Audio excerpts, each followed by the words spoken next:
about right. That's all time.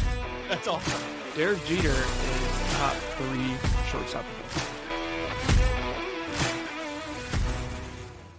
Good morning, good afternoon, good evening. Whenever you listen to this is Tanks and Tuddies presented by Tubbs and Frankie. It's currently 4:08 p.m. on Wednesday, November 26th. Some breaking news just dropped as we were getting ready to hit record. I kind of wish it was during the show. But Frank Ragnow is coming out of retirement to rejoin the Lions and save the season. This is incredible news. Austin saw the reaction live, just sheer excitement. We needed this. Our O-line is garbage. And it's not, though. It's like mid, but that's not good enough. Jared Goff needs clean pocket. He's gotten accustomed to having the best line in the fucking league, and we don't right now.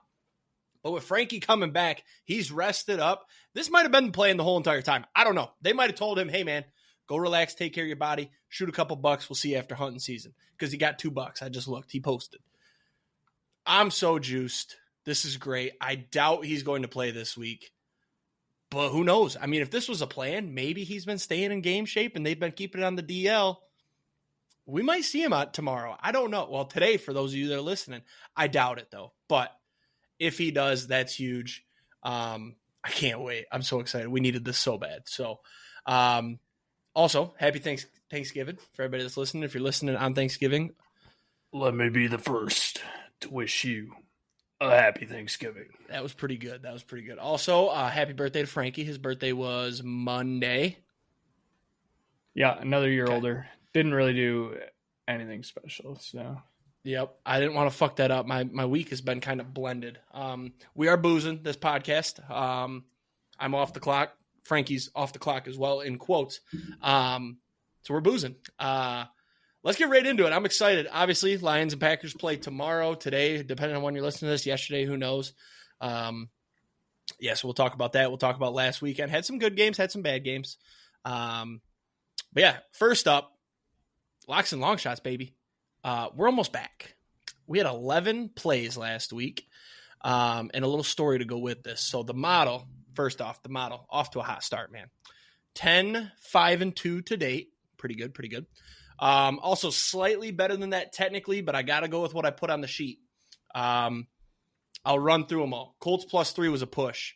That was -2 or +3.5 at game time. So I ended up being a W technically, but I'm a man of my word. I'll keep it the way it was on Wednesday. Titans +13.5 W. They lost by 7, 6, something like that. 6, 7. Jets +13.5 W. They lost by 13. Giants +10.5. They lost by 7. Bears -3 was a push technically. It was -2.5 by game time. Frankie had 2.5, but I stuck with the 3. That's what I had on Monday or Tuesday when I looked. So we'll stick with that. We'll keep it a push. Browns +3 won outright. W. Jags -2.5. The sweatiest of all time, but it was a W. Falcons +1.5 W. They won outright. And then prime times where we took a shit. Bucks +6.5 lost. Panthers +7 lost. Later in the week, the model picked up Patriots -5.5. That was a W, just barely. We are counting it. I didn't know if we could, but the model is the model. We're keeping it. That's a W. So, quick story about this. You guys remember on the podcast, I said I'm parlaying all these. $5 for 3,000. Sure as shit. Swept the 1 o'clock slate. A little sweaty. Bears had me nervous. Swept the 1 o'clock. The least sweaty pick of them all was the Giants, which was crazy.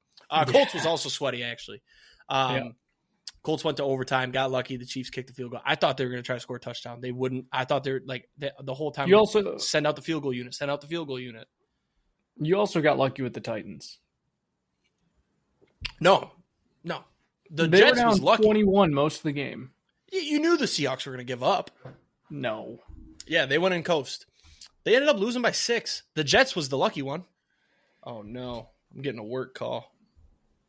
No, people knew we closed early today. I'm leaving it. So anyway, there was some lucky ones here. The Jags -2.5. That was ridiculous. That should not have hit. Actually, it should have hit easy. Strictly Trevor Lawrence. It should have hit easy, except Trevor Lawrence wanted to have his worst day ever. He's probably actually had worse. So anyways, long story short, I ended up getting Colts +3.5 in the parlay. Bears -2.5 in the parlay. So I swept the 1 o'clock slate. 4 o'clock slate swept as well. Then I was like, damn, I wonder what this cash out is. It's 2 legs away from 3K. I looked, and it was 574 the first time I looked. And I was like 95% I'm going to cash this out, right? But I sent it to Frankie. I sent it to our group chat. I'm like, what would you guys do? Everybody pretty much instantly was like, I would take the cash out. Like the Rams are like, we were all looking at Bucks plus 6.5 versus the Rams. And the Rams are obviously a wagon right now. So I'm like, yeah, I got to cash this out. I had time. It was in between right before Sunday Night Football. So I go in and it jumped to $5.91. So I was like, all right, I'm definitely taking this now. Took the cash out, turned $5 into $5.91. That was fantastic. Biggest hit of the year so far for me.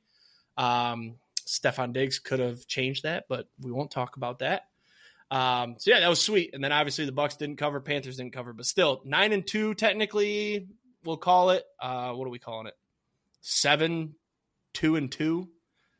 So pretty good week. The model stays hot. This week, the model only likes 2 games. I think that, obviously, reminder, the model is my brain. I just go through without seeing a spread. The Lions, I took that one out because you had already sent it, so I knew what it was. I probably would have put it right around that.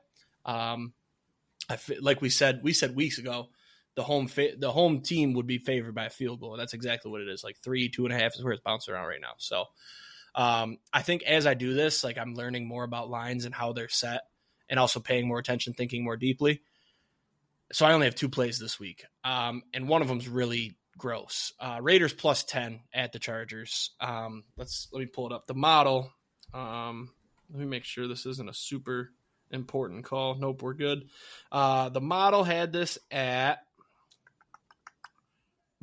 Chargers minus 7.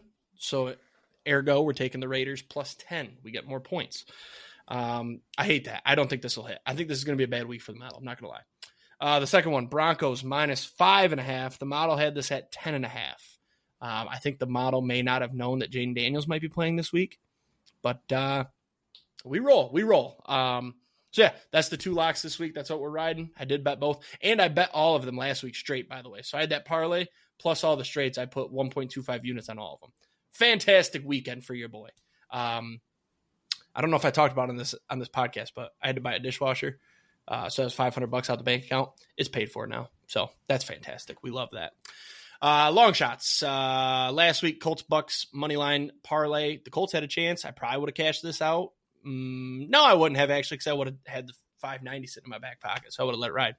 I was a loss though. So this week we're just parlaying the model. Raiders plus 10, Broncos minus 5.5, plus 253. Keep it simple, stupid.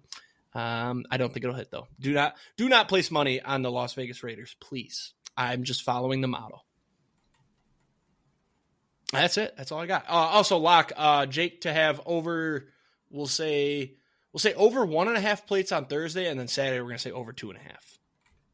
That's fair. I'm just eating with Paige, so I'll probably set my own line at 2. 1.5, we'll say. Okay. Over under for Thursday, Friday. I don't really know. Paige has to work Friday. I don't. So just going to be me. So I don't really want to set a line for that because I'll be eating all day. Quick question before I get into my picks. Have you seen the new Twitter page that has been floating around? That's pretty sweet to look at. QB Agami? Yeah. Yeah. Oh yeah. I think that shit's dope. This is so much fun. There was one line. I'm trying to find it. It made me think because we talked about how shitty Trevor Lawrence was this weekend. He was 256, 3 touchdowns, 3 interceptions, no QB Gami. The stat line has happened 3 times before, most recently by Bill Kenny on November 9th, 1986. Trevor Lawrence had a QB Gami at the end of regulation. Overtime killed it. But there was one, somebody had a really bad game this week, and I don't remember who it was, but their line was not a QB Gami, and the last time it happened, oh, here it was. Brock Purdy, 193 yards, 1 touchdown, 3 picks. No QB Gami. Stat line happened 8 times before, most recently by who? Trevor Lawrence. January 2nd, 2022. So, real quick, the Frank Ragnow thing, just want to bounce back real quick. I'm on Twitter, by the way, so if I'm not out of it, it's just because I'm getting so excited about Frank Ragnow. Today was the deadline for him to come out of retirement to play. If he's on the club's reserve retired list, he has to be reinstated before week 13. So the Aaron Donald news was, I was going to say, so it was kind of true. Well, technically he could, because when do they play this week? They play Sunday, so Saturday he could come back if he's on that list. Though I don't know if he's on that list. But yeah, anyways, I mean, I'm assuming for somebody like that. Oh, last thing on QBgami, they posted a FAQs yesterday, and one of the questions was, "Can I bet on QBgami happening?" It says, "Not yet." ... Damn, that would be a blast. So somebody, sorry, last Frank Ragnow thing, I promise. Somebody tweeted a text thread. It must be a group chat. He said, I have a theory. Once the deer rut gets over, Frank Ragnow will come back for the Lions. I bet he had a massive deer on camera. It was like, fuck this. My neck hurts. I'm deer hunting, which is fair. The only way this can be screwed up is by the weather in Michigan getting super cold and freezing over the lakes. If that happens, then he'll start ice fishing lake trout. But good news is it's supposed to be a mild temperature winter, so we should see Frank after Thanksgiving. He didn't know that rule, but, I mean, spot on. Like, dude got $2, and he said, I'm coming back. Fantastic. That was pretty good. All right, I'm out. All right, so my locks, 53 and 49. 3-2 last week. Unfortunately, the 2 losses were my triple diamond locks of the week. So I'm not going to retire the triple diamond lock of the week just because that's model plays. So I'm going to keep that one going. I have some different names this week, though. Last week, we had Texans +6. Mills Mafia, baby. Came out, beat the Bills on Thursday night outright. So that was a win there. We had the Bears -2.5. Was sweaty, but they won by 3. So win there. And then the Vikings-Packers under 41.5. 9 did not show up. So we went 23-9 there for a total of 32. Easily hit the under on that one. We had the Colts-Chiefs over 49.5, finished at 43, so a loss on that one. And then the Panthers got just fucking stopped on Monday Night Football. For a loss there, we had the Panthers +7. So this week, I'm naming all of my picks with the holidays in mind. So first one up, Packers +2.5 is the hot oven baked turkey lock of the week. This is your main course. The best game on Thanksgiving. Give it to the Packers Lions. Taking the Packers +2.5 as our main course. Chiefs Cowboys over 52.5. Nice little side dish. We're calling this one the mashed potatoes lock of the week. Not great, but a staple. Cowboys Cowboys Thanksgiving game staple. Give me the over in that one. Also, these are all model plays. Bears +7 stuffing lock. Probably my least favorite side. Probably my least favorite pick of the week. Actually, probably my second. I think that next one's got to be your least favorite. Yeah. But it's a good side. It's okay. It's kind of bland. It gets the job done. But we're taking Bears +7 as the stuffing lock of the week. I couldn't really find a fitting name for this one, but this is the yeast rolls lock of the week. Another one, it's just it's there. It works. I love a good roll, but there's nothing like, man, rolls are my favorite part of the... No, not true. This pick is the Saints +6 against the Dolphins.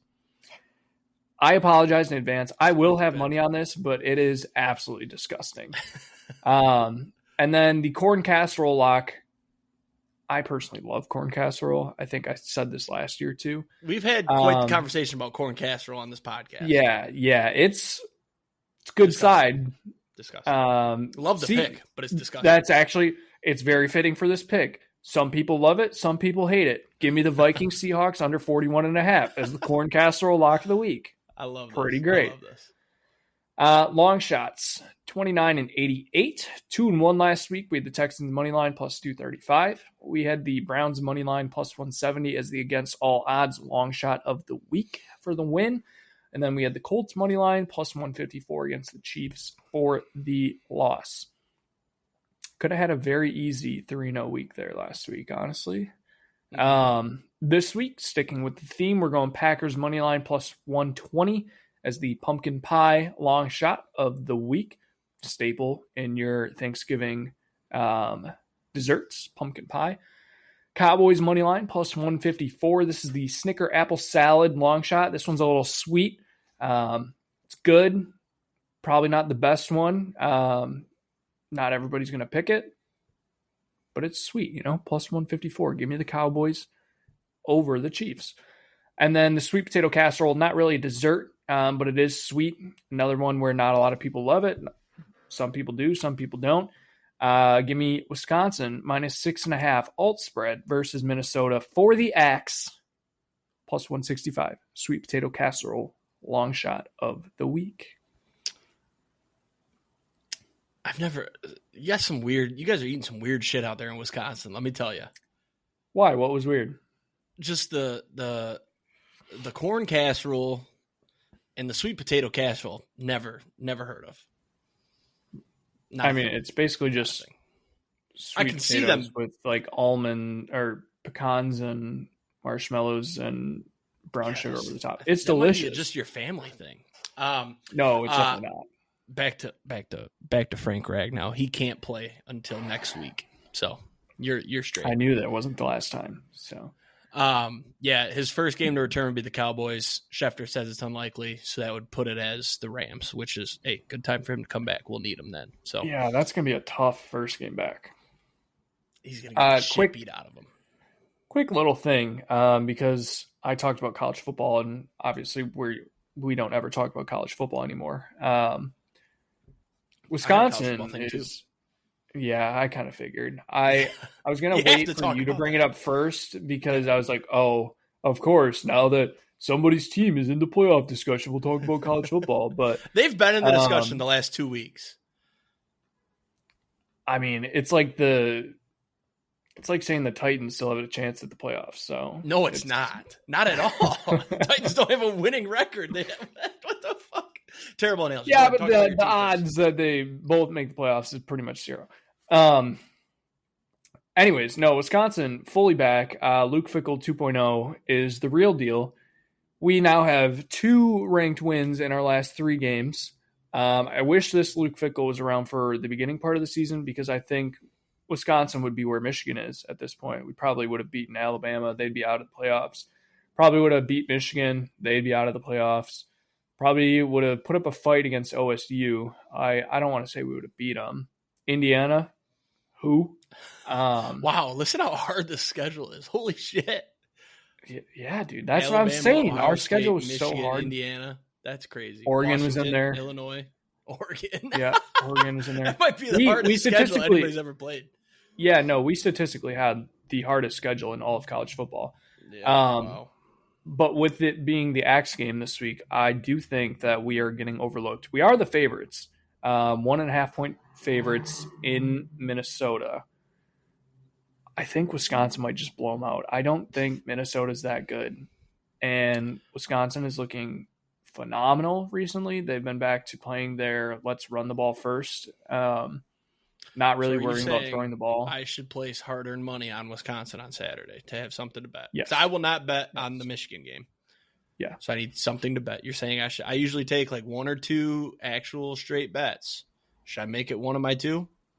Yeah, I would recommend. Get ready to get defense, berated if you're wrong. Well, their defense just looks so good, and I don't think like Minnesota is not a good team. You could argue and say Wisconsin's not a good team, but I would much rather have good team the last 3 weeks.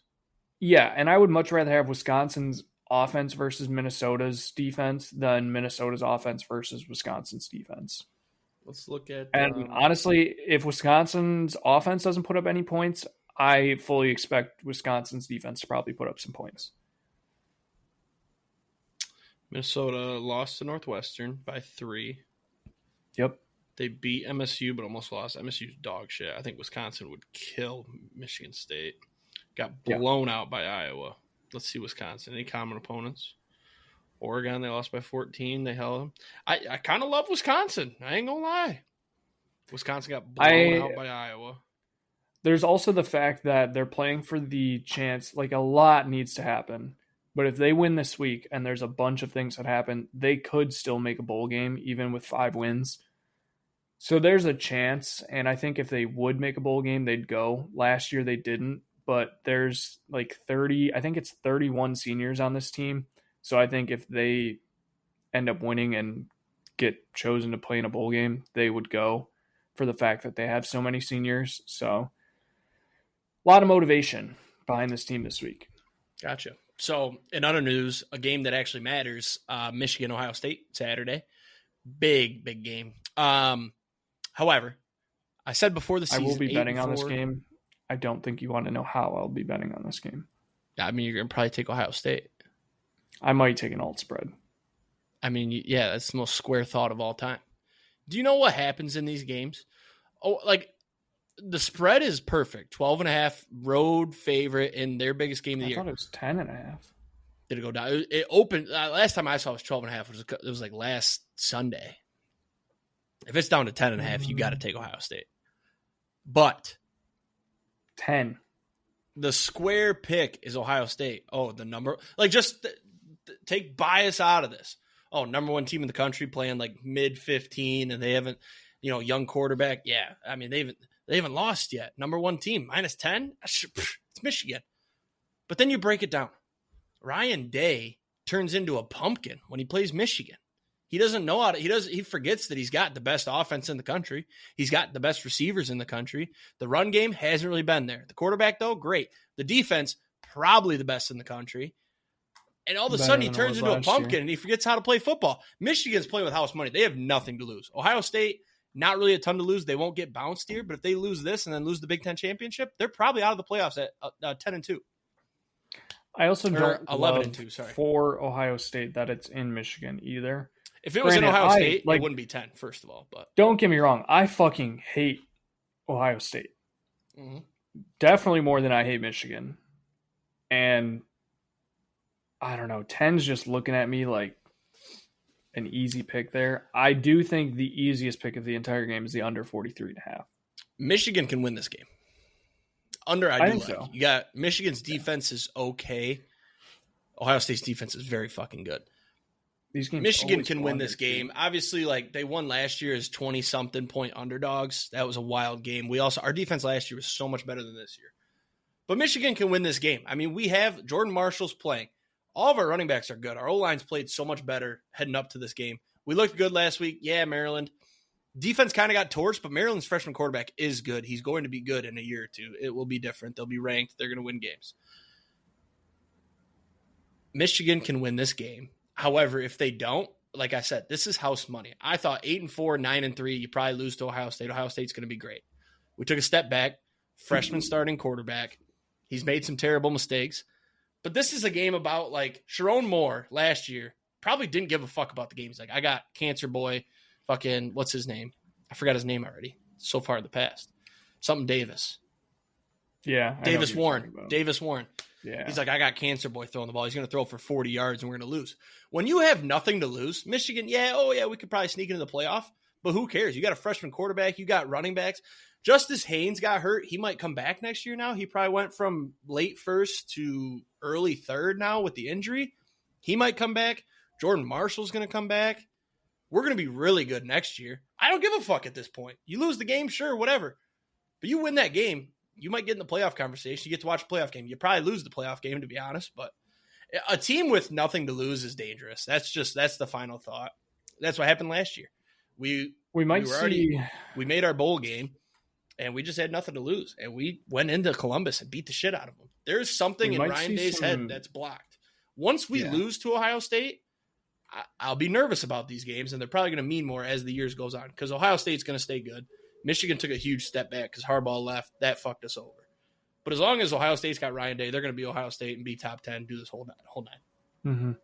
Michigan's going to get back to good. Flip at the top of the Big Ten next year. I mean, Ohio State's still going to be up there, but Michigan could be. I mean, they're top 4 in it right now, but they could be 1-2. Wisconsin, I would put probably in the top 5 if they continue doing what they've been doing. Who else? Nebraska, when healthy, could be up there. Top 5. It's going to be Indiana, because Ohio State, Michigan. Penn State will be back. That's a hot take, but Penn State will be back. No, actually, I take that back. They're going to be dumpster fire. They lost all their recruits. Everybody's going to. I don't know. I take that back. Wisconsin, Michigan, Ohio State, Oregon, Indiana.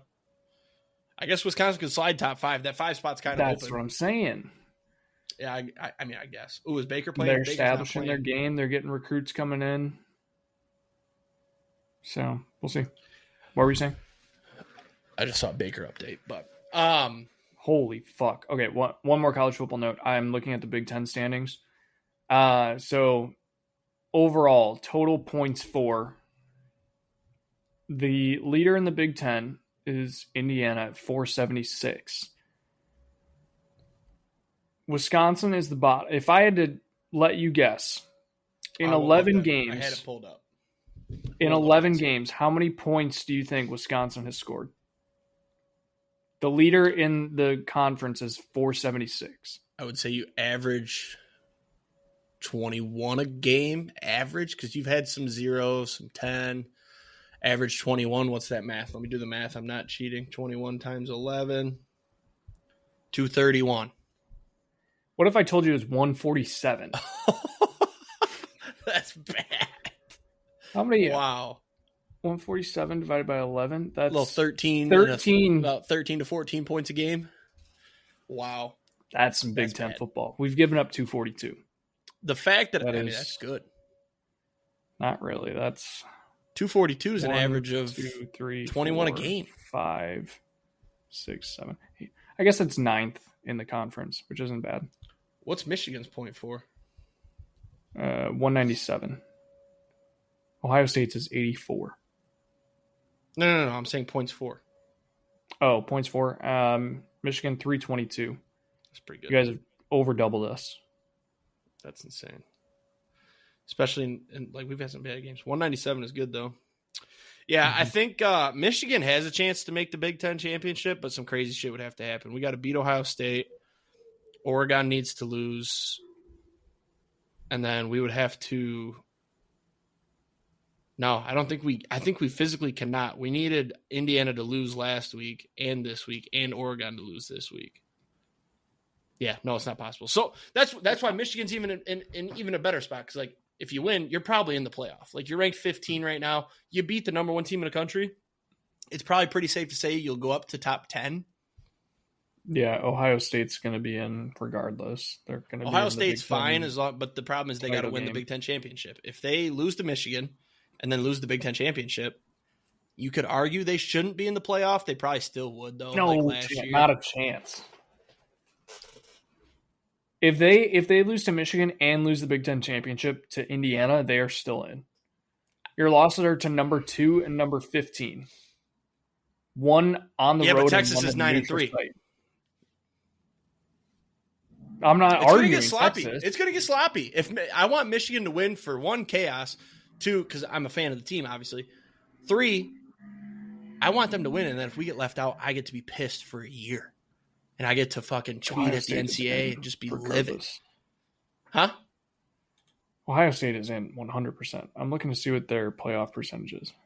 Yeah, they literally on ESPN, the FPI Football Power Index has their playoff percentage at 100%.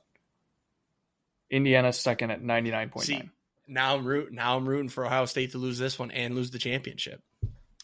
You're telling me that there's nothing that could happen that would keep Ohio State out? Nothing. No. Okay, so listen. Here, let me throw this. They would have to. The only. Let me throw this at you. No, let me speak. The one thing. They lose to Michigan. You're not letting me speak. They lose to Michigan. They lose to Michigan 35 to 14. They lose to Indiana 49 to 14. And Julian Sayin tears his ACL. They're on a backup quarterback. I guarantee you they're not in the playoff. Look at Florida State. I think they would need the only way to lose by 35 plus in both games. Julian Sayin to die. Ryan Day to get fired or quit or be a felon. And he should be a felon for his nipple rings. What's their defensive guy? Caleb Downs. Caleb Downs to also be a felon, and then maybe they'd miss. I would love for Michigan to win this game because we didn't get to enjoy them losing to Michigan in that terrible fashion as much last year because they won the championship. But this would be, if they lose to Michigan, I think the college football field the playoff field is better this year. I think there's some better teams because money's kind of spread around a bit. Well, and they also changed the whole conference leaders thing, aren't guaranteed. I don't think I don't think they would win the championship, so we will get a full off season of what the fuck is Ohio State's Michigan problem. So I'm praying we win this game, but I'm not gonna be screaming and yelling if we lose. If it's like, remember that one year we were in college, I think they lost, like, it was Shea Patterson. We lost like 63-38 or something stupid. If you lose like that, I'd be pretty upset.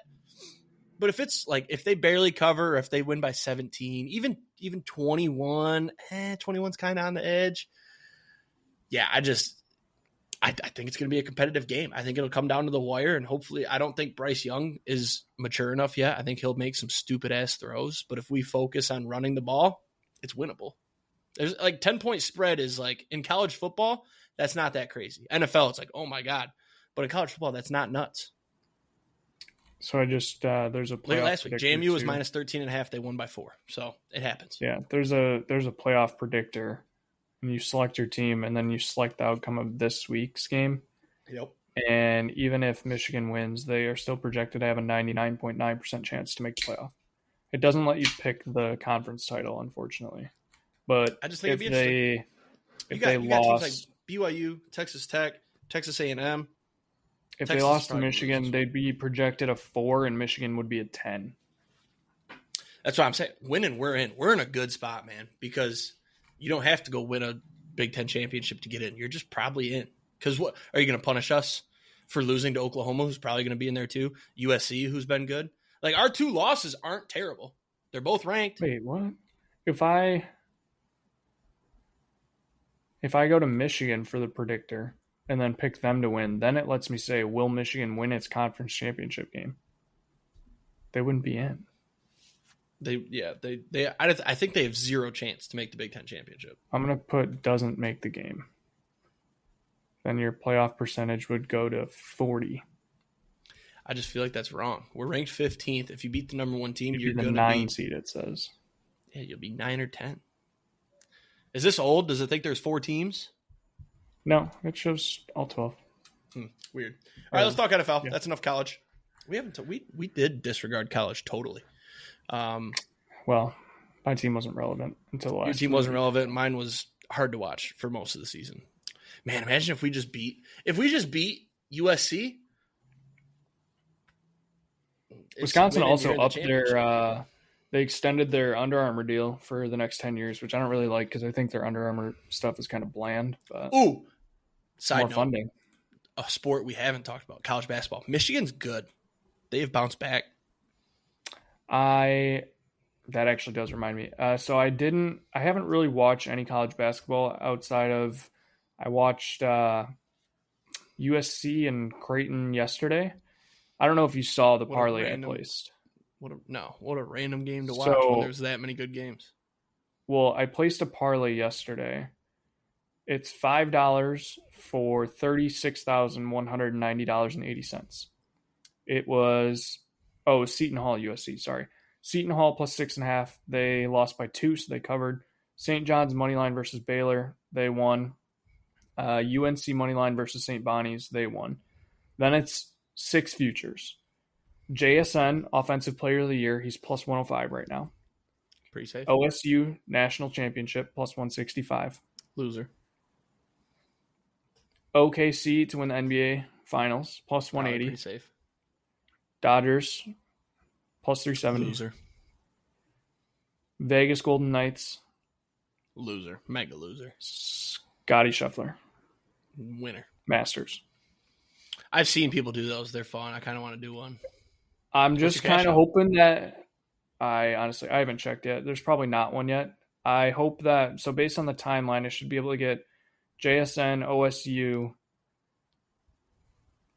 and Vegas? No. Before there's like a decent. July. So OKC and Vegas are going to be around the same time. So Scotty's going to come next. So it'll be JSN, OSU, then Scotty. I'm just hoping I can hit like 2 or 3 and then get a decent cash out. I should have placed it twice, motherfucker. Yeah, so I was just going to mention that because that made me think of it. It doesn't matter. Obviously, the parlay lost. That parlay I mentioned earlier, I was rooting so hard for that to lose since I cashed it out, especially since I had the idea from – there was a podcast that said, Big Cat. He said that he places his long shot parlays twice, one to cash out, one to ride. That way you get the best of both worlds.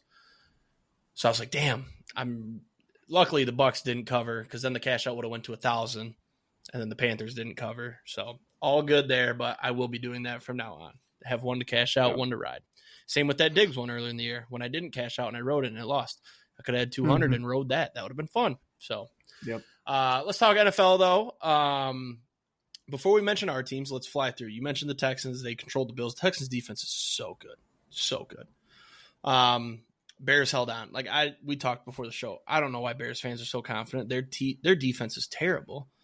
And Caleb Williams isn't that good. I feel like they're being carried by a pretty good rush team or rush game. But Caleb Williams still makes stupid ass mistakes. That fumble, interception, whatever it was in the end zone. The fumble, that was terrible. Their defense is just dog shit. They are banged up on the defense a little bit, but you watch these games and you're like, how? Like the Bengals, they should have lost. They should have lost to the Giants. They should have lost this one to the Steelers. They could easily be 5-6. You know what I mean? So it'll fall apart eventually. It always does. Same with, remember when the Steelers were undefeated? They were 11-0, 12-0. We're this is the worst. This is the worst 11-0 team of all time. And I think they missed the playoffs. They crashed and burned. No, they made the playoffs. They got blown out in round one. That's right. Yep. So Patriots were able to beat the Bengals. That one was tight. Drake May almost had his first 300-yard game of the year. I did bet it at plus odds. I was pretty pissed about that. He had a 60-yard pass interference, I found out, because I didn't watch this game. So that would have cashed that. But Joe Flacco, still making games watchable. You got to appreciate it. Except for last week against the Steelers. We'll skip that one. Seahawks, this game looks a lot closer than it was. JSN is just arguably the best. He's just the best receiver in the league, honestly. 160 yards, 2 touchdowns. Did you hear the stat about how much of the offensive yards he was 70% of the passing game? 70% of the passing game. That's insane. I got one hot take here. Cam Ward is going to be good. I think so, yeah. He's got the flashes. And the O-line's decent. When the O-line hangs up for him, he makes some throws. He just has nobody to throw to. Kelvin Ridley got hurt. Io Manor's not that good. He's throwing to Xavier Restrepo, an undrafted free agent who he probably told them to sign because he's his buddy from college, but he's not that good. I think when they get him some receivers, pretty good. Huh? Yeah, I think he's the best DK. Punt returners in the fucking league. You know where he went to school? I do actually. Hang on. I can see it on a jersey. I'm between two. He went to 2 schools. I'll tell you that. Okay, well, one of them things Wisconsin. Yep. And then is it Washington? No. He transferred with Graham Mertz. Oh, to Florida. Gotcha. Yeah. Okay. Yeah, I was picturing him in a white jersey, and I couldn't remember if it was the Washington or the Wisconsin. So we'll take that. I also figured since you're asking, it was Wisconsin. Yeah. But yeah, this game was way Pittsburgh's 11-0 season, by the way. You what? I did look up Pittsburgh's 11-0 start. Was it as fraudulent as we think?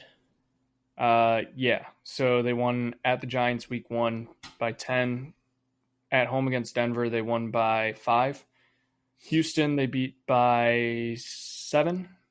Philly, they beat by 9. Cleveland, they beat 38-7. Not even close. At Tennessee, they won by 3. At Baltimore, they won by 4. At Dallas, they won by 5. At home against Cincy, they won by 26. At Jacksonville, they won 27-3. At home against Baltimore, they won by 5.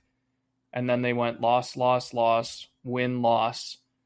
And so week 17, they played Cleveland. They lost 24-22.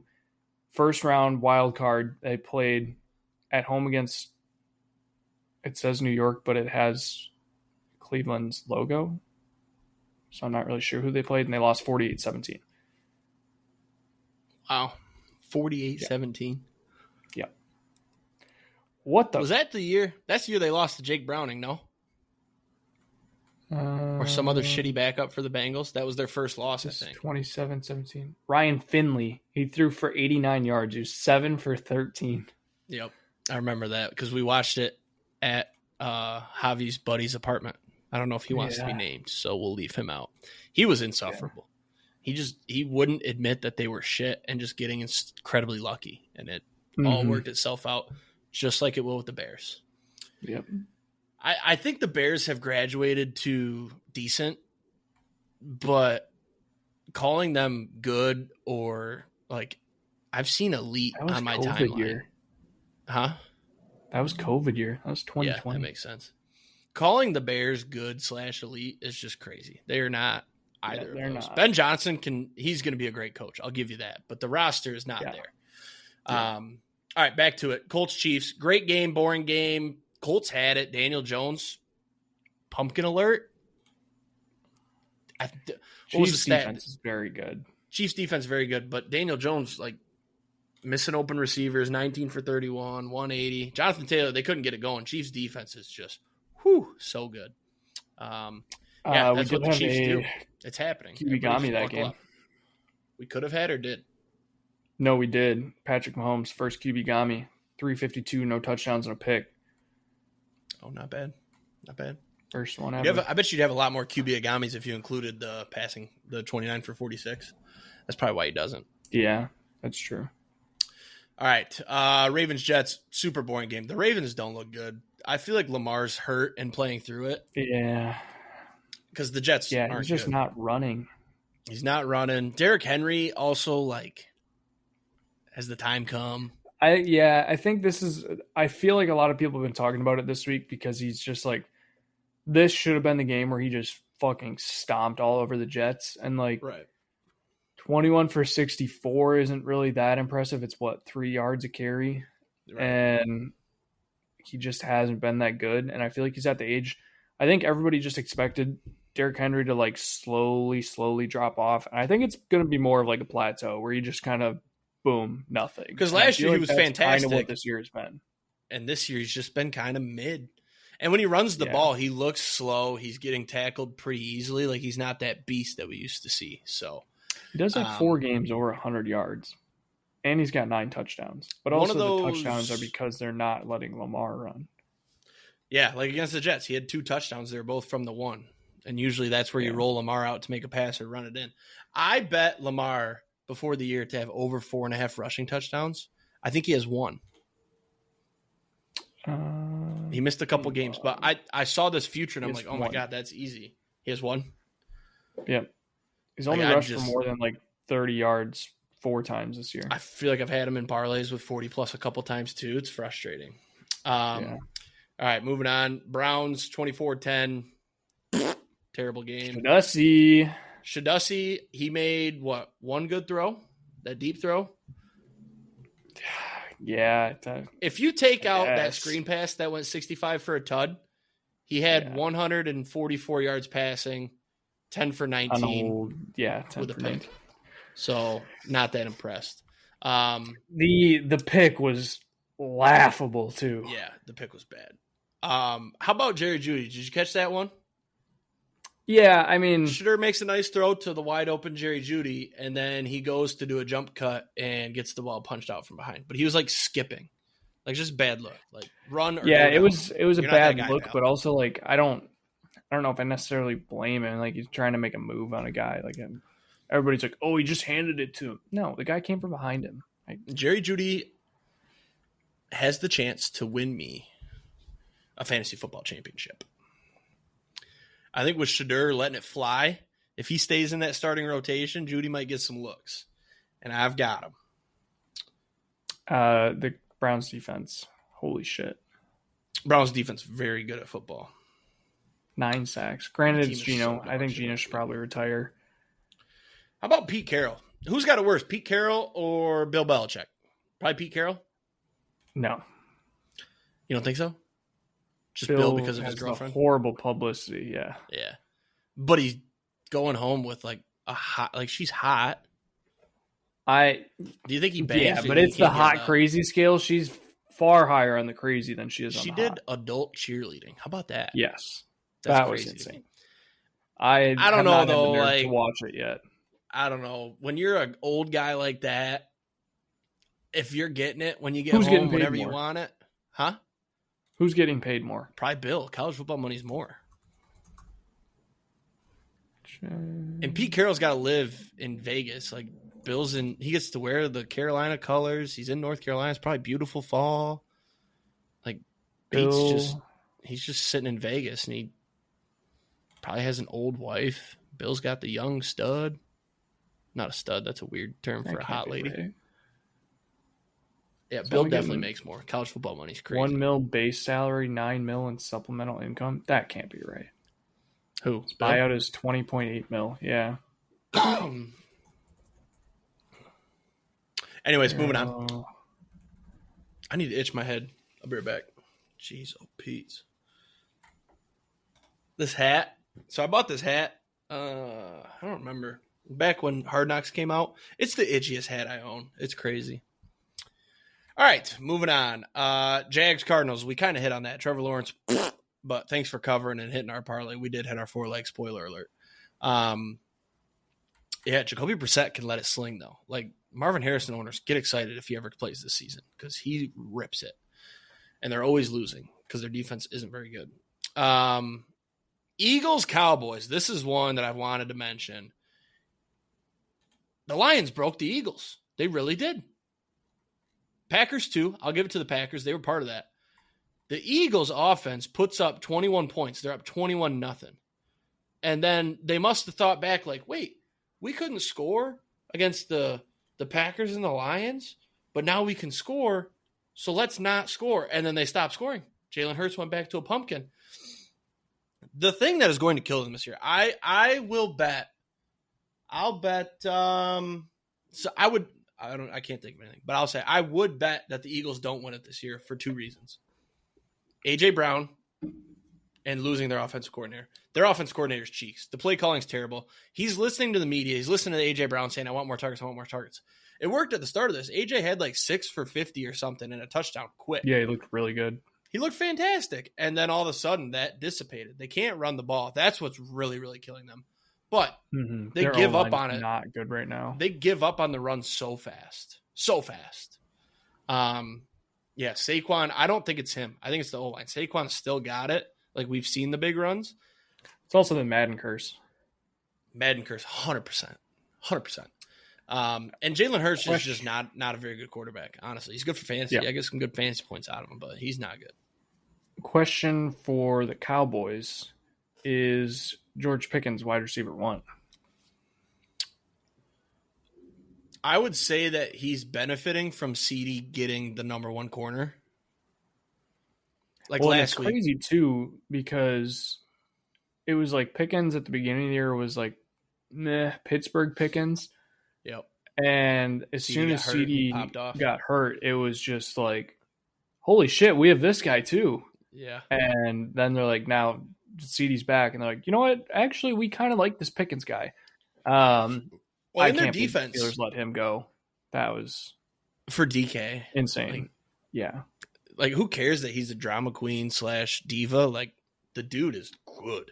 He's insane. Yeah. Dallas defense, too, kind of good. Quinnen Williams has been a big now. game changer.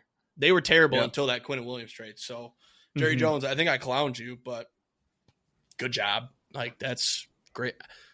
Yeah, I mean, I think the Parsons deal came out to kind of a win-win for both. Yeah, I think the Packers have won for sure. And the Cowboys pick that they gave up, was it 1 pick or they gave up 2?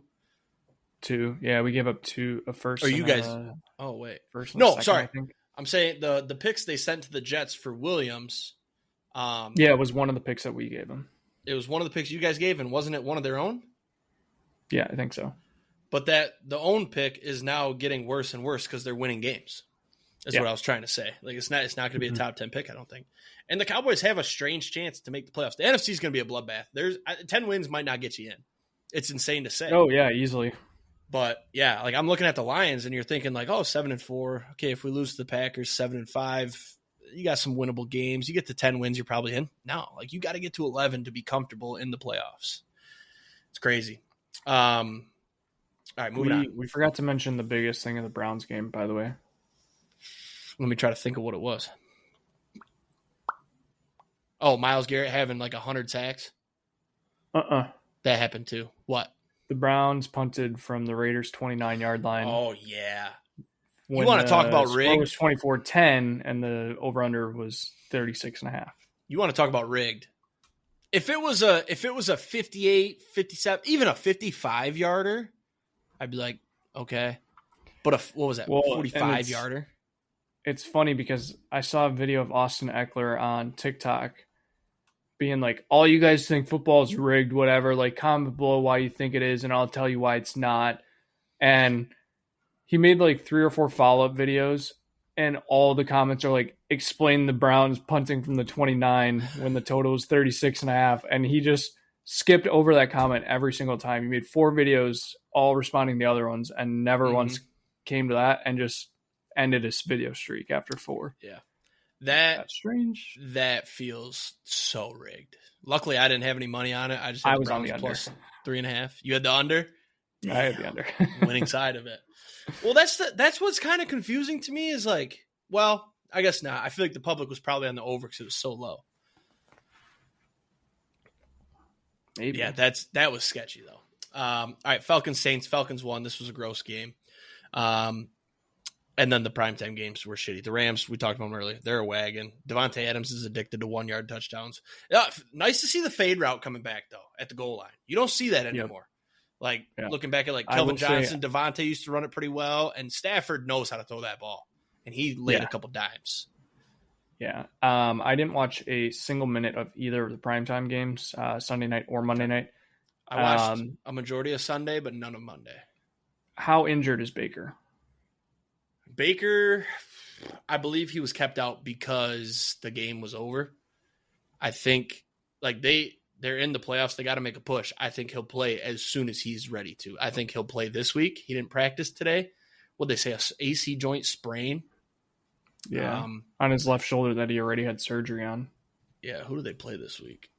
They got the Cardinals. I could see him playing. They kind of have a cupcake schedule. You got Cardinals, Saints, Falcons, Panthers are decent, I guess. Dolphins, Panthers. Like, I think they might keep him out because the only team in your division you got to beat is the Panthers, and you saw what they did last week. Yeah. So I don't think he'll play this week is my final take on this. But I think they kept him out of the game because it was over. The Rams looked like a fucking wagon. There was kind of a suspect play. I didn't have my noise on. I was playing Call of Duty, but when the game was still a game, I believe it was 14-0. The Bucs were driving to make it a 1-score game. He threw the ball to Kate Otten. He kind of bobbled, and then corralled. I did see that. And he went down both knees were down, and the Rams defender ripped it out and took it for a touchdown. But I'm sitting there, I'm like, how is he not down right there? Like, it looked like he had control when he hit the ground. So that one was a little ticky-tacky. I'm sure there was some reasoning behind it. They were tied up, and it's not done until they both go to the ground or something. But, yeah, they called it a touchdown. They reviewed it and everything. So that was kind of wild. But, yeah, Rams are a fucking wagon. I think you're going to see them in the championship game, barring any injuries. Stafford is just, like, really fucking good. Remember when people were saying he wasn't going to play this year because his back was all fucked up? Well, and now looks pretty fucking good. Favorite for the MVP. Yeah, he's minus 200. So, yeah. Monday night, absolute stinker. We haven't had a good primetime game. I guess Bills and Texans you could quantify as good. It wasn't for me because I didn't make any money off of it. But, I mean, you had a blowout Sunday night. Monday night, you go to this game. It was just a pick fest. Brock Purdy threw 3. I feel like it's either threw a pick. Yeah. And these aren't like great defenses playing. Like the Rams defense, yes, incredible. Texans defense, incredible. But Panthers, Niners, the Niners have the most banged up defense in the league. The Panthers defense isn't good. Like you would have thought points and yards and maybe a shootout. Nothing. Just a boring game. I was going to say, I feel like the primetime games have either been great defenses or horrible mismatches. Right, no in-betweens. I mean, the last 3 Sunday nights, you've had Bucks and Rams where the Rams won by the second quarter. Then you had Lions, Eagles, which was 2 pretty good defenses, but also some struggling offenses. Then you had Packers, Eagles, which was defensive battle. Like, that's crazy. When are we going to get some good prime times? We have a lot of good chances. All of Thursday I look at as a prime time. Lions, Packers, I think it's going to be an awesome game. The indoor games always come through when it's the Lions, usually in the prime time. And I don't think it's shootout. I think it's your standard, like a 28-24, but it's a fun game. You know what I mean? Yeah. I Yeah, I'd say 28-24. Going back to Monday real quick, I heard about this play sequence, and I had to look to see for myself. First quarter, Brock Purdy, 3:40 left, throws an interception. 4 plays later, Bryce Young throws an interception. Next drive, Brock Purdy throws an interception. yeah. At 2 that drives point, later, I wasn't watching. Next drive, Panthers punt, 3-and-out. Next drive, Purdy throws an interception. Yeah. Just disgusting. So I skipped over our teams to talk about them, but I just looked. We're at 55 minutes, so I'll keep mine quick. Lions defense did not look good. However, retrospect, the Giants had to run 2 trick plays that worked perfectly, which that's part of the game. But like we could have won that game by a lot more if our safety, who used to be on, like he was a free agent because Kirby Joseph can't fucking play football all of a sudden. If he read it, it doesn't happen, right? That first touchdown. And then the Jameis one, if Derek Barnes knows how to tackle, you probably hold him to a field goal. They were struggling in the red zone. But Derek Barnes couldn't tackle Jameis. And I love me some Jameis. I'm glad we won this game. If I wasn't a Lions fan, I would have been loving every minute of that. But I'm a Lions fan, so it was frustrating as fuck. But Jahmyr Gibbs, best running back in the league? He's up there with Bijan, I'd say. Bijan had a bad game. Okay, one. I think overall Jonathan talent. Taylor. I mean, I think I'd Taylor put had a him. bad game.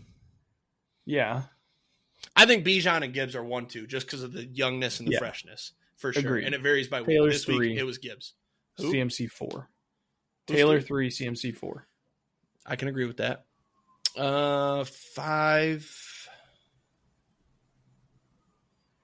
I honestly don't know who would. Probably Saquon. James Cook.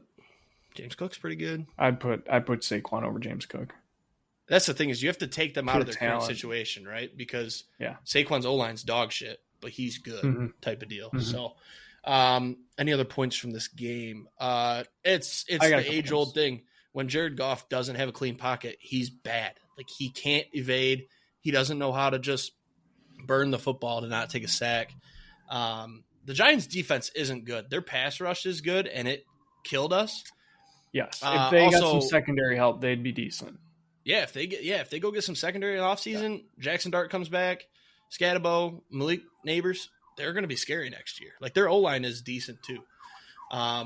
I guess I'll hear your points, and it might coincide with some of the things that I just drummed up. I got to start taking notes during games because I forget. This week I will be for sure because it's Thursday and we won't record until 6 days after. So I gotta take notes because I always forget.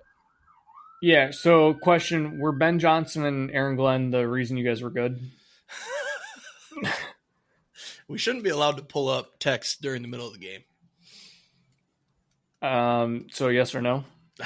I'll say they were 30%. I'll say our players' talent. They were 30. Dan was 30. Our players' talent was 40. The players get the credit. We still have a great roster. I say some things during games I don't mean, by the way, guys. Yeah. So, do you think you guys need to draft a quarterback? I will Because still the say rumors yes to were okay. I was that. going I to say will the still rumors say yes to were. that. I did say during the game. Obviously, this game was not a good game for the Lions whatsoever. They trailed the whole fucking game pretty much. I don't remember exactly what I said. This is kind of a fun segment because I don't remember what I said. But I know I did say at one point we need to draft a quarterback. I didn't say get rid of Goff, though. I never turned on Goff. I just said he's having a terrible fucking game, and it's hard to watch, and we need to draft a quarterback and do the Jordan Love method. I stand by that. It's a good idea. Do you suggest that Amon-Ra should stop podcasting and hit the fucking jugs machine this week? Yes. Dude, that shit. I forgot about that one. That shit pisses me off, all of his drops. But I read something, and I think it might be true. He might be playing through a wrist injury, and that's why he's dropping all these balls. Oh, Brian Thomas injury. I think Brian Thomas is just scared to get hit. Amon-Ra is playing through a wrist injury. He confirmed had a wrist injury too. But I will say, like, the Lions, ever since they started being in all these commercials, they got their little stupid fucking podcasts. Like, we haven't looked good this year. We're kind of like just fighting to stay afloat, but it's not last year where it's like, damn, we're fucking dominating. I listened to their podcast every week last year. This week, those clips come up. I watch them and I get pissed off because why are you over here fucking shooting the shit with your brother who was a failure and fucking dropped out of the league when you should be hitting the goddamn jugs machine because you had, 2 for 12 targets at the Eagles game? This last week, he had a couple big drops too. Like, learn how to catch. But I saw somebody say 9 for 13, 149 yards and touchdowns. So had a fantastic game. If anyone needs to hit the jugs machines, it's J-Mo. J-Mo only had 1 drop. Amon-Ra had 2 big ones. J-Mo put up also, a dud. So. Losing Laporta, I forgot to mention that. Laporta's on IR, probably not going to play this year. That's a big loss. No, he's confirmed out for the year. Yeah, that's he had back I've been telling myself maybe for the playoffs, but it ain't happening. But we got back Frank Rag now, so shout out. Yeah. No, I was going to say Javi made the good point about the Goff got his contract and got content, not hungry to prove anything. Dude, anymore. at first I was mad about that text because usually everything Javi says to me during Lions games pisses me off because he pretends like he's an actual fan when he's not. He texted back not even a minute later saying, actually not a terrible point. You didn't let me finish that. I said initially it pissed me off. And then I went, you know what? He's kind of fucking right.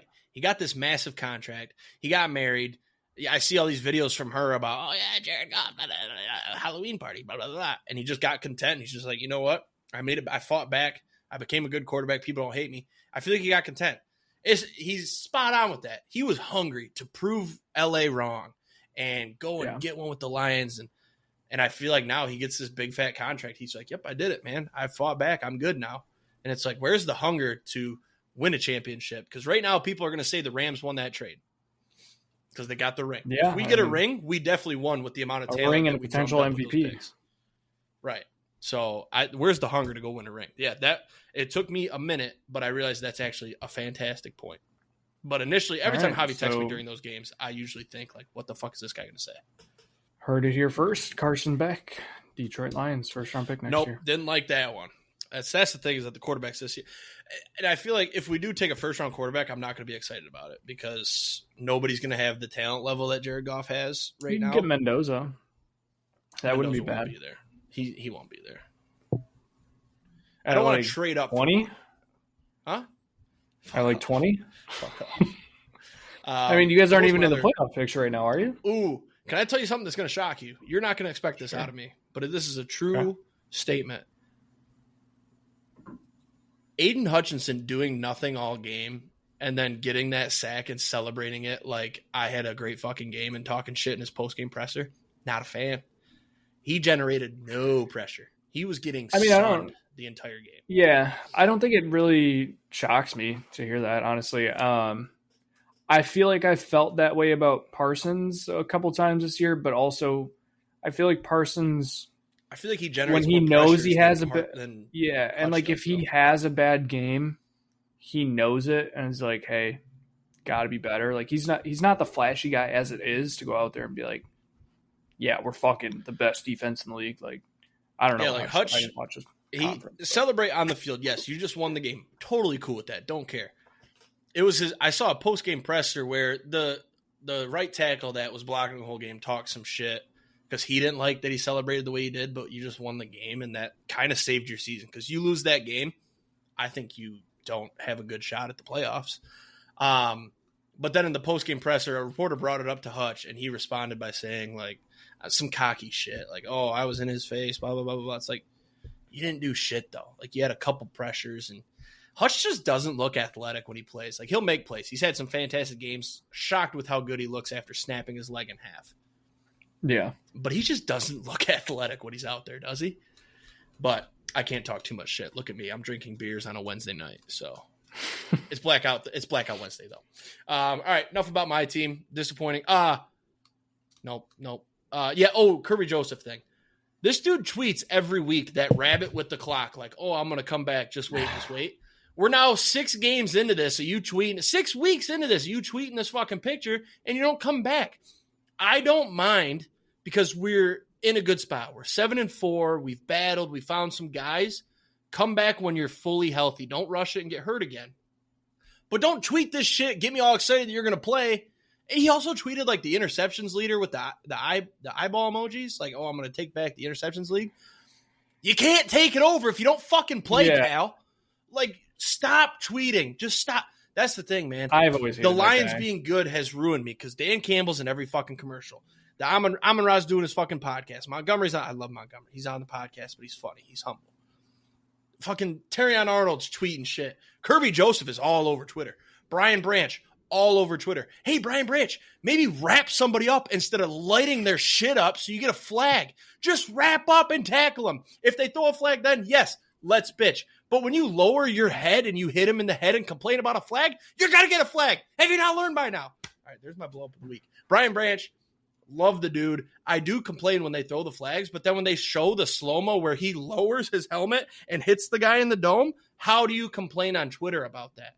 He posted that clip, slow-mo, where you see him lower his helmet and hit the guy that doesn't have the ball. They're going to throw that flag every time, especially on you, because we're the dirty team. You are kind of a dirty player. I'm coming around on this. There's been a couple that aren't. But when you lower your dome and go dome to dome, you're going to get a flag. All right, I'm done. I don't know where that came from. That was I think that was built up because it's been building for weeks and weeks and weeks. So if you do it against the Packers, I'll probably be okay with it because it's going to make you mad. It'll be funny. And I'm going to defend it deep down here. I won't be mad because they'll get ejected like last time. And then before the battle, just know deep down, I'm like, damn, that was a good call. But usually I'm like, that was clean. That's why, like, dude, when you are running free and the receiver is turned away, like, why are you not just wrapping up to get him to the ground? Like, you're not going to get a flag. You're just, if you do, then we can complain. Like, you did everything you should. You kept your head up. You wrapped up. Fine. But when you lower your helmet and try to fucking kill this guy, I don't get it. So, anyways, let's do some short Packers-Vikings. It was a boring game. Yeah, blowout. Packed it in late. Backups came in. I loved the way that this game went because it was great for you this week. It was very easy. The defense looked phenomenal. Honestly, I'm glad we didn't play Josh Jacobs because he was questionable leading into it. This was the perfect game to not use him. Emmanuel Wilson, now hopefully, honestly, Emmanuel Wilson was really fucking good. I was shocked that he got 28 carries. I thought for sure he'd be split up a little bit more with him and Chris Brooks, or even Savion Williams with some more end around stuff like that. But no, I mean, rested Golden again. I don't know if rested or out. Golden was out. Hopefully he's healthy for this week. I'm not really sure. He's supposed to play. Yeah, I was going to say, I think he's supposed to play. Jacobs is going to play. Love looked decent when we needed him this week. I mean, nothing really to write home about. Didn't have to. But now is when Toyotathon turns on. So I think the tweet came out last week. Oh, no. Jordan Love tweeted, Toyotathon is on right before last week's game.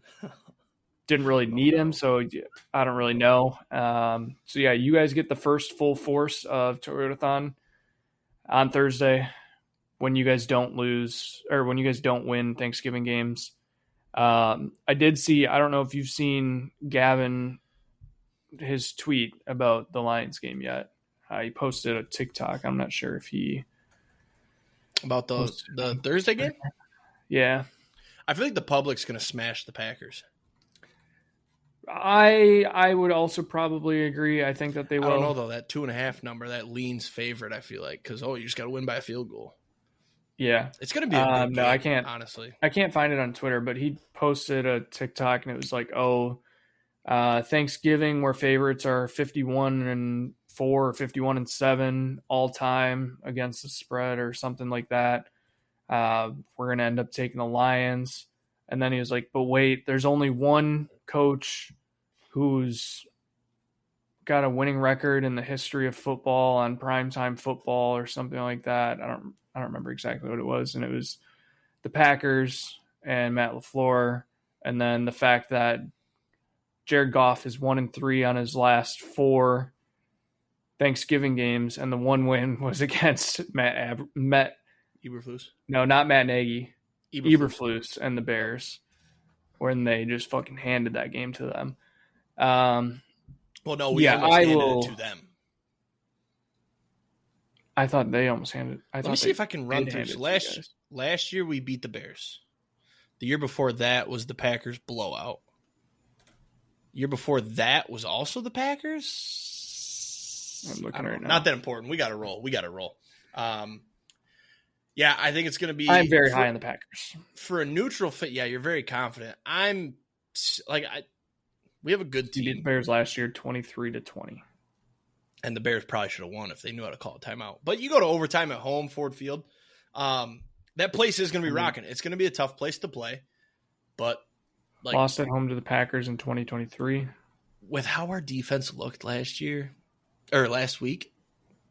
Lost to Buffalo 2022. Buffalo. A field goal. Yeah, we could have won that game. That's when Josh Allen, he drove down with like 30 seconds left after we had just tied it up. Lost the Bears the year before that. The thing that's really killing me here is that the Packers got to rest their starters. What was it, whole fourth quarter, or damn near the whole fourth quarter? And we were in a dogfight in overtime against the fucking Giants. And short week. We didn't have to go anywhere, though. That's big. Yeah. And I feel like this is a rivalry. I think the players get up for this game. It's a big game. Whoever wins this game is in a great spot going forward. Both teams, I still think, are going to make the playoffs, if you asked me today. I would agree. But whoever wins this game is driver's seat for the NFC North.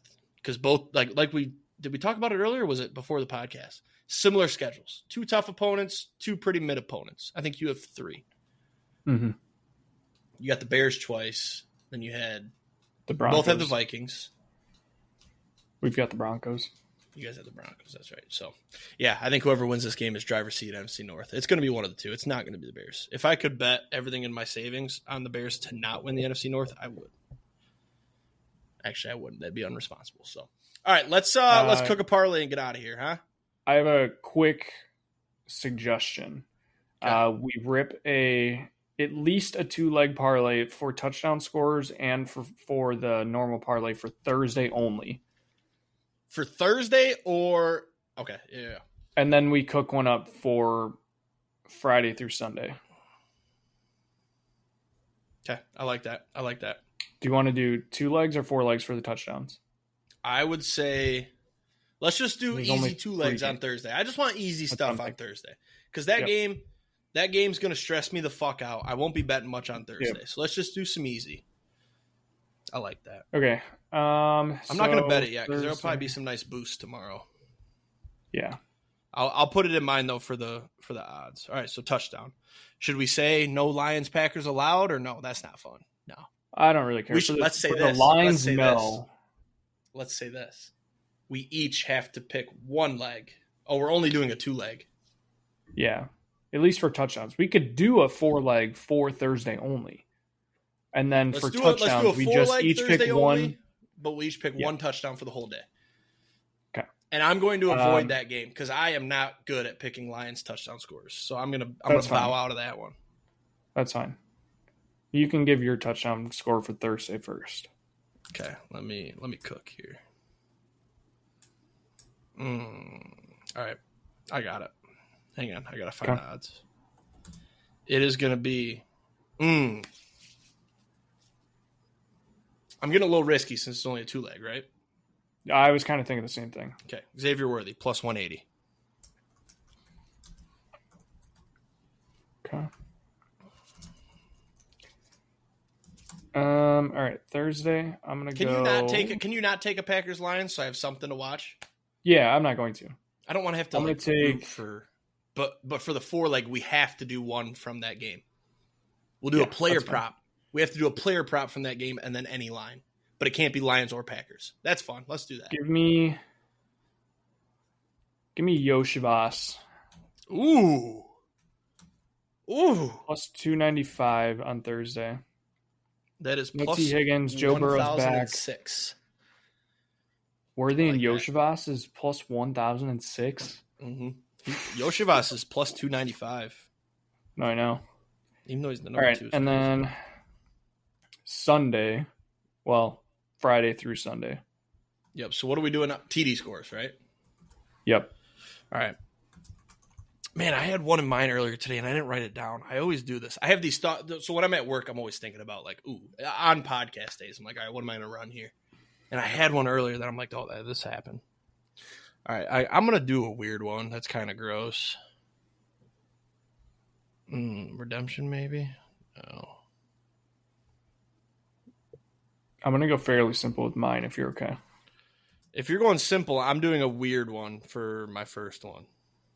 Okay, I'm going to take ETN minus Should I 115. save him for last because you're going to hate him? I'm going to save him for last. ETN? Okay. Yep. All right. I'm going to save this guy for last because you're going to hate it. Let's go. I kind of want to get weird. Oh, there's no touchdown scores for this game. Okay. Skip that one. You know, I've been loving. No. Sorry. I should do more preparation when we come to this. All right. Nope. I don't like that one either. There's too many good defenses, man, to bet against. You know what I'm saying? Mm-hmm. Run it back. He didn't score last week, so he is guaranteed to score this week. Puka minus 105. Guaranteed. Okay. I'm going to get weird with my second one. I really hope you don't take the weird one that I took. I'm assuming you know of this guy because you're pretty tuned into football. You can go first because we might be on a similar person here. Do you have him, right? You know who it is? Because I'll say mine. I'm locked in. Yeah, go ahead. It's Devin Neal, plus 260. Fuck you. Is that literally? Who it was? Yep. I will be straight betting that. I love that play. 100%. Yeah. I love that. Is that. Kamara officially out? I don't think officially, but I think they're going to be doing like the protection thing. Ooh. Let me see. Actually, I just saw Devin Neal's. I'm gonna get really, really disgusting on this. Did you hear me? He's questionable. He's questionable. It just popped up in my fantasy. Oh. By the way, I don't know if Kamara's out, but he's not listed as a touchdown scorer or any props, so it's probably he's not going to play. Absolutely disgusting. He's at his lowest point. Give me Jay Jettis plus 280. Jay Jettis is plus 280. Who are they playing? Yeah, because Max Brosmer is probably starting. I think Brosmer is going to be better than JJ McCarthy. Exactly. We haven't talked about that. So a lot of people think like I'm a blind JJ supporter because he played at Michigan. Fuck no. This dude got me a championship. Love you for that. But now you play for a division rival. You're dead to me. I love that he sucks dick. It's amazing. And especially the whole 9 thing after the Lions game. That made me hate him more. Oh, yeah, I just channeled 9. Go fuck yourself, dude. So, we were talking about that at bowling. They're like, oh, how about your boy, J.J. McCarthy? I'm like, he's not my boy. He got me a championship. Then he's dead to me. Everybody else, like, if he went to a AFC team, I probably would try to defend him. But you can't defend that. He's dog shit. ETN, let me get the odds for us. This is going to be a juicy one. This is, wow, plus 49.62. Love it. Devin Neal, Puka, Jay Jettas, Travis Etienne, right? I kind of love this one. So do I. Little 10 for 506. No big deal. All right, so then 4 legs. So we're doing a 4 leg on Thursday. Yep. And a weekend 4 leg, correct? Yes. Okay. All right. So we'll both do a player prop from Lions Packers. Let's just make it easy. We'll do a player prop from our team. Deal? Okay. For the Thursday 4 leg, we have to do something from that game, but I will not be putting money on the Packers plus 2.5. You know what I'm saying? No, I mean, if you love, take no under. I'm not taking the under either. Give me a player prop, huh? I was going to take the over. I kind of like the over. So do I.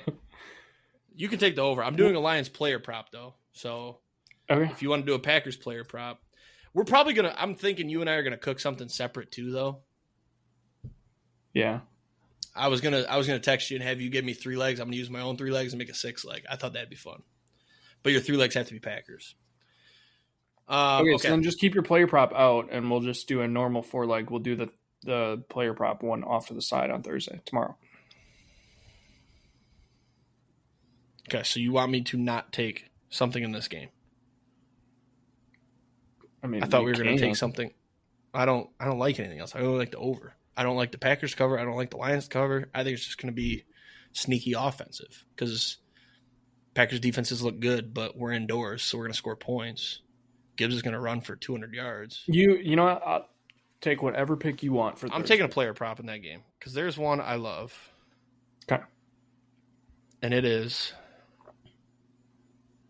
Let me find it. And I have a description for this one. I forgot. I got to find that tweet. You're going to hate it, I think, but I love this. Jahmyr Gibbs, 5+ receptions. I don't hate it. It sounds insane. It's -132 if you want to add that. What'd you take the over? He's had a ton recently. It sounds insane, but he's had games with like 9 and 10 receptions. When Jared Goff is panicked, he's going to look for that flat route. And Green Bay gives up the most receptions to running backs in the league. They give up that flat route because they are betting my rush is going to get to you. Most times it does. The Lions are going to watch the tape and go, hey, let's just fucking dump it off to Gibbs, the most electric guy in the league, and let him go out there and cook. I think I'm going to ladder the shit out of this. 5, 8, and 10 is what I'm doing. So, yeah, that's my favorite prop of the week. I got to remember. I saw it last night. This was not my thinking, by the way. I saw this on Twitter, but it all made sense. So then my other Thursday play, or should you go first? No, you can go ahead. That's fine. I don't necessarily have. Can I do a prop or do I got to do like a line? You can do whatever you want.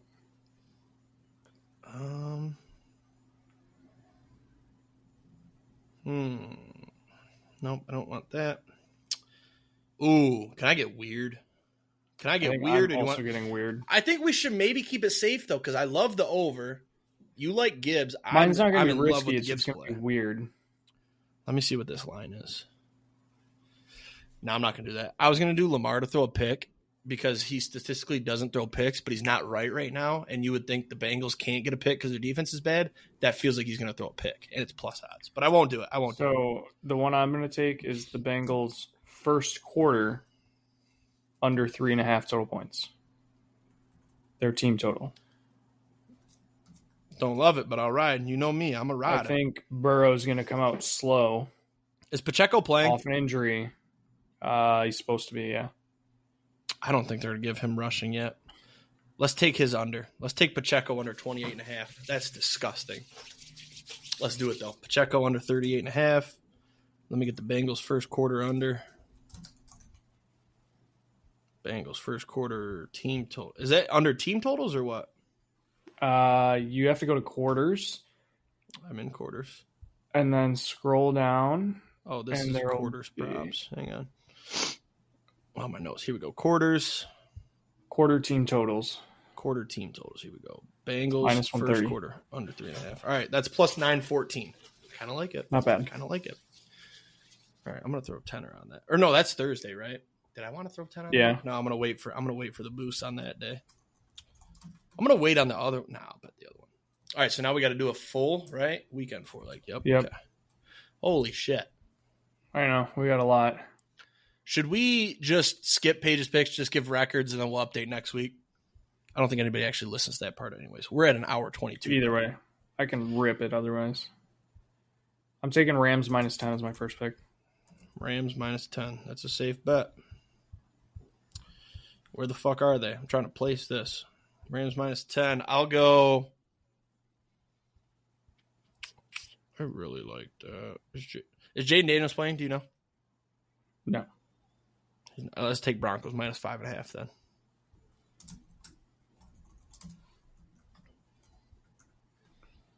I got my last one. Can I rip it or no? Go for it. Cards Bucks over 43.5. I hate that. The Bucks defense hasn't been good, and Baker might play. And if he doesn't, I don't even know who their backup is. I'm going to change that. I hate it too, actually. I'm changing that. I will never bet on the Jags again in my entire life. Can I do a Friday? Or no? Yeah, nah, that's fine. That's weekend. Bears, Eagles. Let's go over 44.5. I like that more. I like that. Bears defense is going to give up points, and the Eagles, we saw they're vulnerable. Eagles got banged up last week too. I forgot to mention that. They lost a couple guys. So the Bears can score.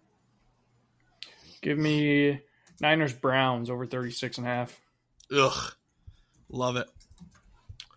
Plus 1242. Nice. All right, I'm going to rip Paige's picks. Last week, I went 10-4. I'm 114-63-1. Jake, 10-4. He's 108-69-1. Paige went 9-5. She is 106-71-1. Thursday games, Packers, Lions minus 2.5, over under 48.5. Paige is Lions. I'm taking the Packers. Jake is on the Lions. Let me Anything say to add? my picks at least. Okay. Thank you. I'm on the Lions. Next game. Chiefs -3.5 at the Cowboys. Over under 52.5. Paige, Paige and I are on the boys. I'm flipping. We can't all take the Cowboys. I'm flipping to the Chiefs. We can't That's all fine. take the Cowboys. We all bet against the Chiefs last week and we lost. So exactly. Somebody has to take the Chiefs. It's devil magic. All right, go. Yep. Thursday night game, Bengals at Ravens, -7.5, over under 52.5. We're all on the Ravens. Good? Okay. Friday when games. We're all on the same thing, that's cool. Unless I'm flipping, I'll yell. Friday games, Bears at Eagles, Eagles -7.5, over under 44.5. Paige is on the Bears. I'm on the Eagles. I'm on the Eagles as well. Bears won't win that game. Okay. I like the Bears +7. Sunday games, Niners -4.5 at the Browns, 37.5. We're all on the Niners. Jags -6.5 at the Titans, over under 41.5. All on the Jags. I'm flipping. After what Trevor Lawrence did to me last week, the Titans are due for a win too. Fuck it. I'm taking the Titans. That's true. Fuck it. It's true. Texans at Colts. Colts -4.5, over under 44.5. Paige and I are on the Texans. Is it Davis Mills or is it CJ Stroud? I saw he's a full participant. No clue, but it doesn't matter. Defense. Still taking the Colts. Bounce back. That is Daniel Jones. I'm Colts. Saints. Saints at Dolphins. Dolphins -6, over under 42.5. Paige is on the Dolphins. I'm on the Saints. Never in a million years that I think two of us would be on the Saints. Yep. I don't know why everybody thinks the Dolphins are good now. Saints can win this game. I don't think they do, but Saints. Tyler Shook is not as bad as you think. Falcons -2.5 at the Jets, over under 39.5. Paige and I are on the Falcons. I had money on the Falcons last week, and it was such a pain to watch. Give me the Jets. Thanks for the freebie. Cardinals at Bucks -3.5, over under 44.5. Paige and I are on the Cardinals. Bucks. I think Baker's going to play. I think. Okay. Rams -10.5 at the Panthers, over under 45.5. We are all on the Rams, but Paige would love if the Panthers won. So, no. Afternoon games, Vikings, Seahawks -10.5, over unders 41.5. We're all on the Seahawks. Bills -3.5 at the Steelers, over unders 47.5. We're all on the Bills. Raiders at Chargers -10.5, over unders 41.5. We're all on the Chargers. Sunday Night Football, Broncos -6.5 at the Commanders, over under 43.5. Paige is taking the Broncos, but she thinks that the Commanders keep screwing her over. She doesn't really know, though. And then Jake and I are also on the Broncos. So we're all on the Broncos. And then Monday Night Football, Giants at Patriots. Patriots -7.5, over under 46.5. We're all on the Patriots, and Drake May. I don't love that we full swept the afternoon and the primetime and Monday Night Football. I don't love that. But I'll ride. I'll leave it because I just don't see those teams losing. I guess I could see the Bills losing. Everything else, those huge spreads. Broncos, maybe. No. Patriots won't. Jameis is fun. I'll be rooting for him, but I'm still going to pick the Pats. So that's everything for me. I think we should wrap this up because I got to piss. Extra long episode for those sickos that have to work on Friday. Yeah, I don't hate the hour and a half. I feel like we got to talk about everything. Yeah, we rushed at the end, but maybe it's different because I don't have shit to do tonight. I don't have to work tomorrow, so that's probably why I'm feeling different. So, have a good weekend, everybody. Enjoy Thanksgivings. Let's hit some Thanksgiving. Let's hit some Tanks, adore some Tuddies, and go Lions. Go Pack, go. Should be interesting. Peace.